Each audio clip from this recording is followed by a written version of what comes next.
Terminada la guerra carlista, acabar con la guerra de Cuba es el gran objetivo del gobierno de Cánovas. Con esa intención decide el envío de más soldados y nombra capitán general de la isla al general Martínez Campos.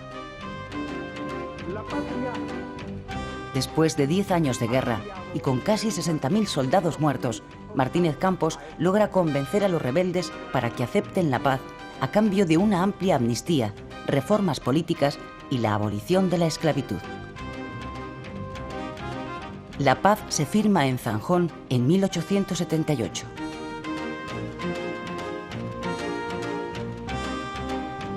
El general cubano Antonio Maceo, que no acepta la paz, se va al exilio. Los independentistas pierden el primer envite, pero la semilla del nacionalismo ha prendido ya en gran parte de la sociedad cubana.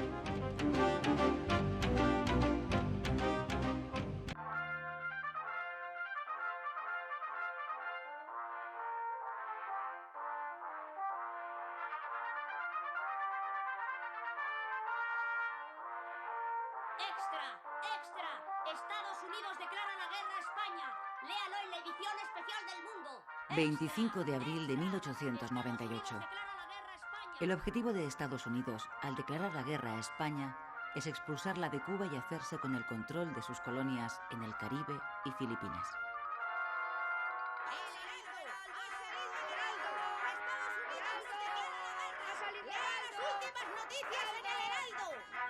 La noticia no sorprende demasiado en España, porque en cierta medida era esperada. Unos días antes, el gobierno de Estados Unidos había dejado clara su posición. Habría guerra si España no le vendía Cuba. El precio que ofreció por la isla fue de 300 millones de dólares. El gobierno español, aún siendo consciente de la desigualdad de fuerzas y habiendo hecho hasta entonces lo posible por evitar la guerra, declinó la oferta. En la calle, la reacción mayoritaria ante la inminencia de la guerra es eufórica y patriotera. Casi todos dan por hecha la victoria contra los yanquis. Los periódicos se llenan de dibujos satíricos donde los estadounidenses aparecen como cerdos bien cebados o habitantes de un país de tenderos y comerciantes de poca monta. El delirio colectivo se instala en el país.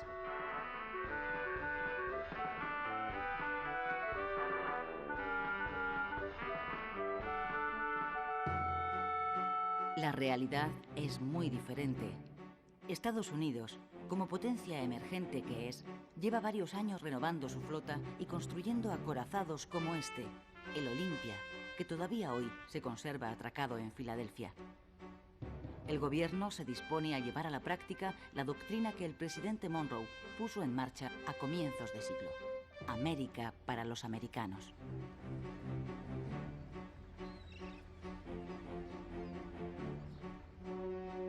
Cuba y Puerto Rico están a las puertas de Estados Unidos y al gobierno de Washington le venía molestando desde hace años atrás la presencia de una potencia extranjera cerca de sus costas. Sus intereses se vieron favorecidos a partir de 1895 con el estallido de una nueva sublevación nacionalista en Cuba.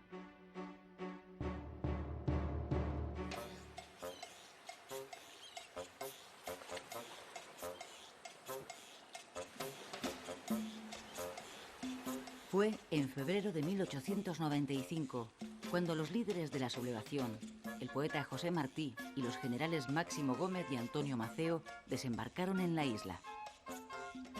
Los tres habían vivido exiliados en Estados Unidos, donde habían conseguido apoyo político y financiero.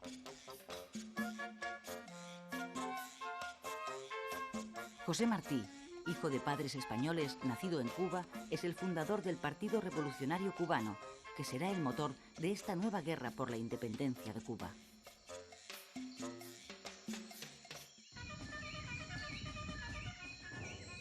Un mes después de su desembarco, Martí moría en una de las primeras escaramuzas de su ejército contra las tropas españolas.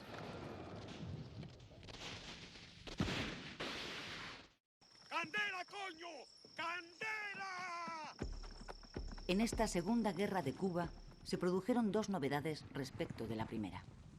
Una, que los sublevados llevaron el conflicto a la zona occidental de la isla, la más rica, y arrasaron todo lo que encontraron a su paso. Se trataba de aplicar la táctica de tierra quemada.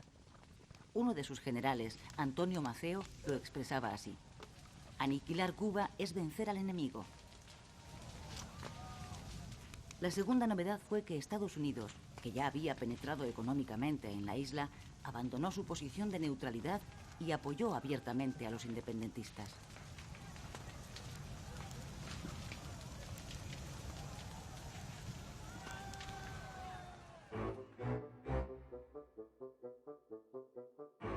El estallido de la guerra en Cuba produjo efectos inmediatos en la política española. El primer ministro, el liberal Sagasta, presentó su dimisión. Le sustituyó una vez más Cánovas, líder del Partido Conservador. Ambos políticos estaban de acuerdo en que la autonomía de Cuba era ineludible, pero discrepaban sobre la fórmula más adecuada para ponerla en marcha. Cánovas sostenía que la paz tenía que ser previa a las reformas. Sagasta prefería comenzar por las reformas porque creía que ellas traerían la paz. En lo que sí coincidían ambos era en que había que agotar todos los recursos humanos y económicos en defensa de la colonia.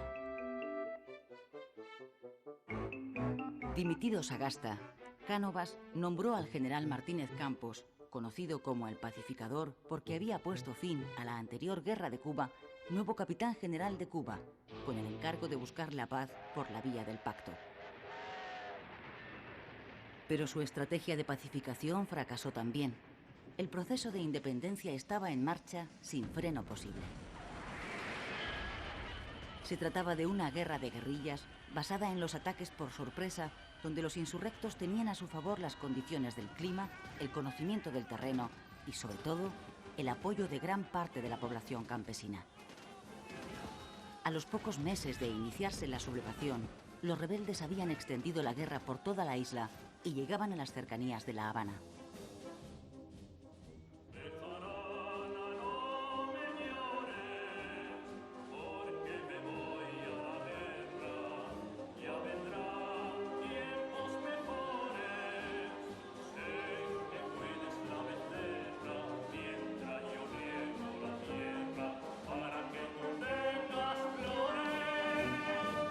Miles de soldados españoles fueron enviados a Cuba. Las despedidas se convirtieron en manifestaciones de entusiasmo en medio de un clima de euforia nacionalista. Hasta 200.000 reclutas llegarían a salir de los puertos españoles con destino a la isla. Todos ellos tenían en común su origen humilde. A la guerra solo iban los pobres, los que no podían pagar los 9 euros, 1.500 pesetas de entonces, que costaba librarse del servicio militar. 50.000 de ellos morirían en Cuba.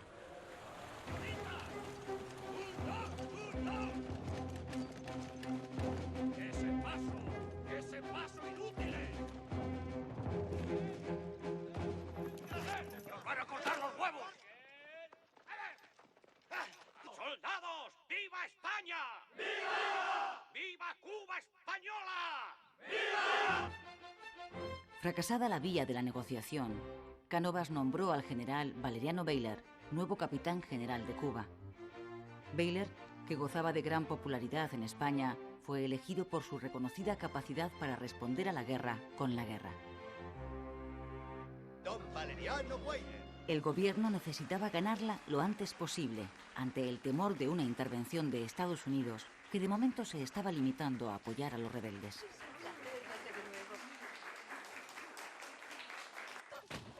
El general Bayler dio un giro radical a la estrategia mantenida hasta entonces. Con el propósito de aislar a los independentistas de su soporte social, los campesinos que les facilitan información, alimentos y apoyos, ordenó a la población rural que se concentrara en poblados controlados por las fuerzas españolas. Además, reforzó las trochas ya utilizadas en la Primera Guerra de Cuba, aunque con poco éxito. Estas son las truchas, o sea, caminos desbrozados y bordeados de fortines. El planteamiento estratégico es sencillo. Si se corta la isla por estas trochas, se divide en compartimentos estancos. Se aíslan las rebeliones parciales y, con una fuerza reducida, se puede proceder a la limpieza de cada sector, impidiendo que entre ellos se comuniquen. ¡Caballería! La nueva estrategia de Bayler cambió el signo de la guerra. Después de haber ocupado prácticamente toda la isla, los insurrectos fueron reducidos de nuevo a la parte oriental. Varios de sus líderes murieron o fueron detenidos. Sin embargo, su política de concentración de la población rural, cerca de 400.000 personas, le pasó una enorme factura. La falta de alimentos y la proliferación de enfermedades causaron entre los campesinos una elevadísima mortandad. Los periódicos norteamericanos, especialmente los sensacionalistas, que ya estaban embarcados en una campaña de propaganda contra España, encontraron sus mejores argumentos en las medidas de Bayler, al que describieron como un militar sanguinario responsable de todas esas muertes y de atroces campos de concentración.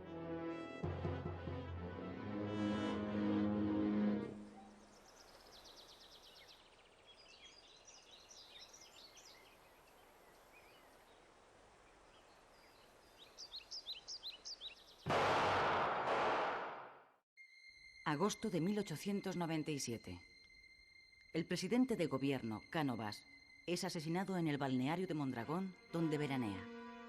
El autor es un anarquista italiano que actuó solo. Todavía hoy continúa siendo un enigma quién estuvo detrás del magnicidio. Algunas fuentes dicen que fue una venganza por la ejecución, poco tiempo antes en Montjuïc, de 5 anarquistas condenados por el atentado de la procesión del Corpus en Barcelona.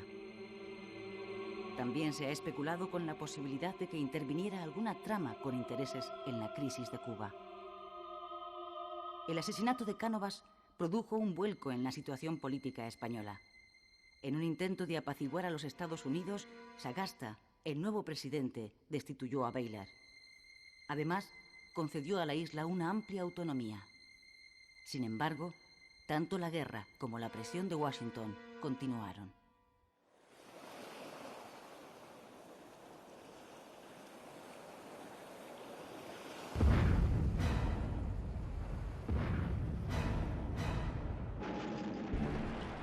La explosión del acorazado norteamericano Maine en el puerto de La Habana, donde murieron más de 250 tripulantes, aceleró los acontecimientos. El buque había llegado unos días antes para proteger los intereses de Estados Unidos en la isla.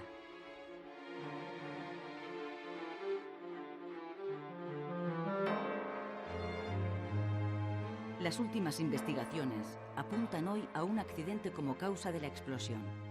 Pero la reacción de la opinión pública norteamericana fue unánime. Se acusó a España de sabotaje.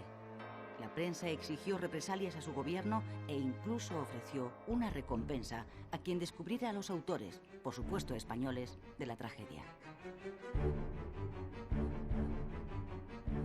A España ya le resultaba casi imposible evitar la guerra.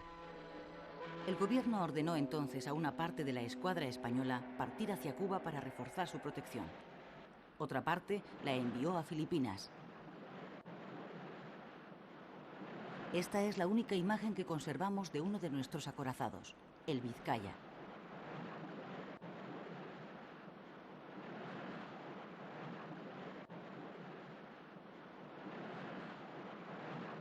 ¡Extra! ¡Extra! ¡Estados Unidos declara la guerra a España! ¡Extra! ¡Extra!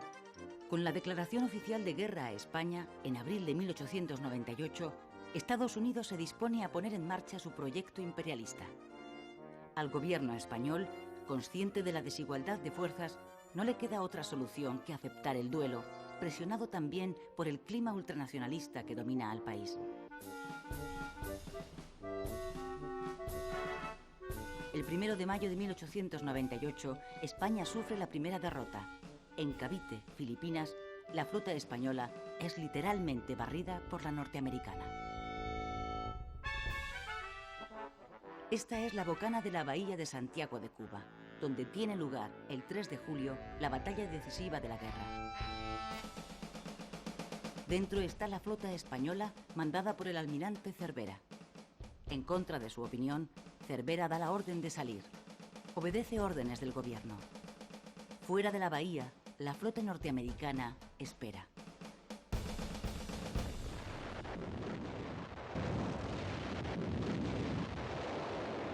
Tras 4 horas de combate, la escuadra española sufre una derrota aplastante. Sus 7 barcos son hundidos o apresados. Mueren 350 marineros españoles, norteamericanos 1.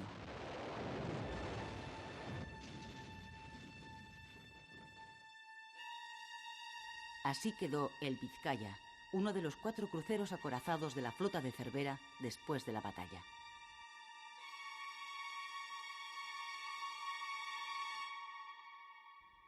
Tras la derrota, el desastre se precipita. 3 meses más tarde, en octubre de 1898, España firma en París el Tratado de Paz por el que reconoce la independencia de Cuba y además cede a los Estados Unidos, Filipinas y Puerto Rico. Es el fin del Imperio español y el comienzo del Imperio americano. Consumada la derrota, los 150.000 soldados supervivientes emprenden el regreso a España. Son héroes anónimos de la primera guerra relámpago de la historia. Ellos, que fueron a la guerra porque no tenían el dinero necesario para librarse de ella, son las auténticas víctimas del desastre. Esta injusticia es el germen de un creciente sentimiento antimilitarista en la sociedad española.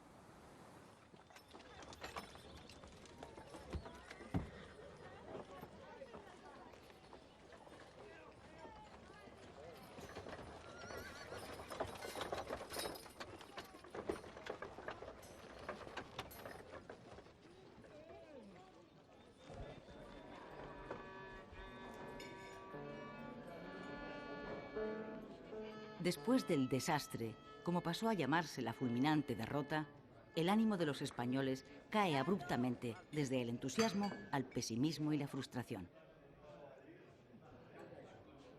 A las tertulias de los cafés llega una palabra que empieza a ponerse de moda: regeneración.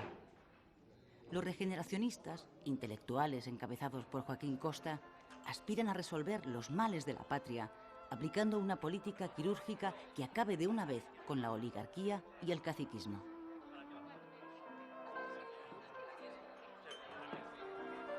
Sin embargo, y a pesar de los cambios que se están operando en la sociedad, la actividad política no cambia. Aparentemente, el desastre no pasa factura. La alternancia en el poder continúa. Los liberales dejan paso a los conservadores.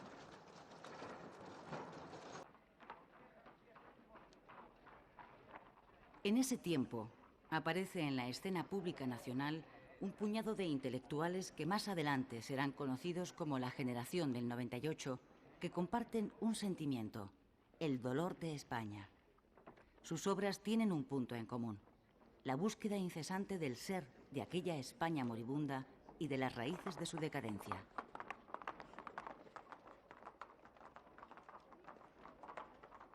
A la generación del 98 pertenecen escritores y pensadores de la talla de Unamuno, Baroja, Maeztu, Machado, Valle Inclán o Azorín.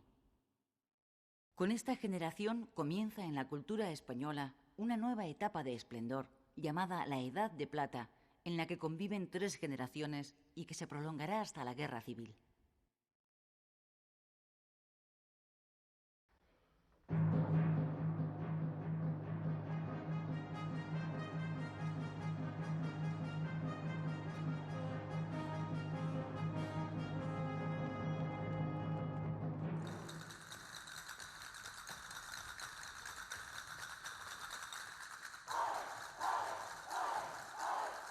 Pintores como Picasso, Sorolla, Zuloaga, Casas, Vázquez Díaz, arquitectos como Gaudí, músicos como Albéniz, Granados o Falla, filósofos como Ortega y Gasset, intelectuales como Marañón, Dors, Azaña, Pérez de Ayala o científicos como Santiago Ramón y Cajal, que consigue el Nobel de Medicina en 1906, son algunos de los nombres que han hecho posible que la cultura española alcance una segunda edad de oro durante el siglo XX.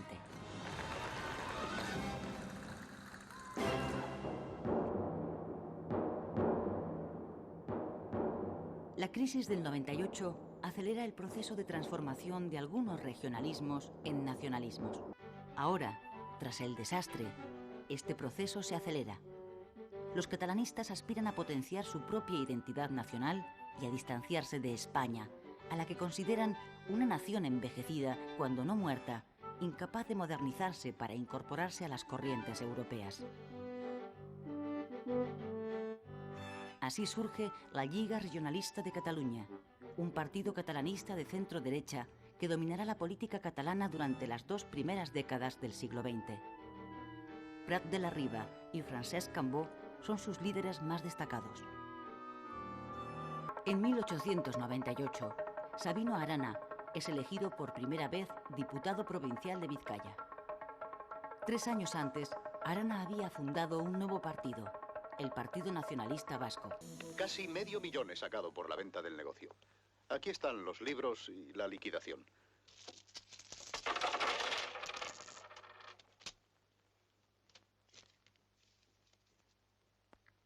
¿Qué clase de mierda es esta? Dólares. Yo quiero pesetas. Han ganado la guerra. Los dólares van hacia arriba. La peseta, caput. La pérdida de las colonias obliga a muchos españoles a liquidar sus negocios allí. Esa llegada de capital, sumada al dinero que traen los indianos que regresan a España, provoca a finales de siglo una gran euforia económica en el país. Los bancos, Hispanoamericano, Banesto y Vizcaya, son de esta época.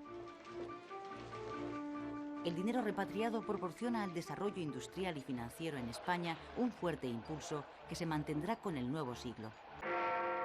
Toda España espera con ilusión la llegada del nuevo siglo.